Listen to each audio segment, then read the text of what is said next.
इसे दुनिया का सबसे सुरक्षित जहाज कहा गया था। एक ऐसा जहाज जिसे कभी न डूबने वाला माना गया। लेकिन 15 अप्रैल 1912 की उस ठंडी रात समुद्र ने इंसान को उसकी सीमा याद दिला दी। टाइटैनिक केवल लोहे और मशीनों से बना जहाज नहीं था। यह इंसानी तरक्की, ताकत और घमंड का प्रतीक था। ऊपर अमीरों की चमकदार दुनिया थी और नीचे हजारों लोग नई जिंदगी के सपने लेकर एक अनजानी मंजिल की ओर बढ़ रहे थे। सबको पूरा भरोसा था कि यह सफर सुरक्षित और सफल होगा।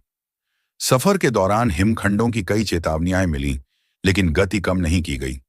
रात असाधारण रूप से शांत थी और समुद्र इतना शांत लग रहा था कि खतरा दिखाई ही नहीं दे रहा था।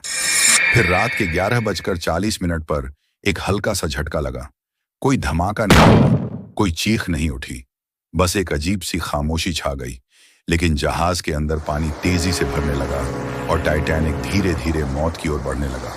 कुछ ही समय में सच्चाई सबके सामने आ गई कि टाइटैनिक डूब रहा है। दरवाजे बंद हो चुके थे और जीवन नौकाएं सबके लिए काफी नहीं थी।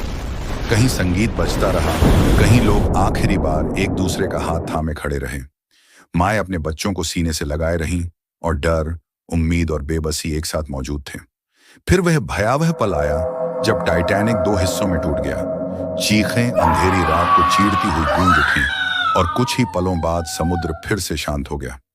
उस रात 1500 से अधिक जिंदगियां खत्म हो गईं और वजह सिर्फ हिमखंड नहीं था, बल्कि इंसान का घमंड, लापरवाही और यह भ्रम था कि वह प्रकृति से बड़ा है। टाइटैनिक सिर्फ समुद्र में नहीं डूबा, वह इतिहास में दफन हो गया और इंसान को हमेशा के लिए यह सिखा गया कि प्रकृति के सामने सबसे बड़ी खोज भी छोटी पड़ जाती है।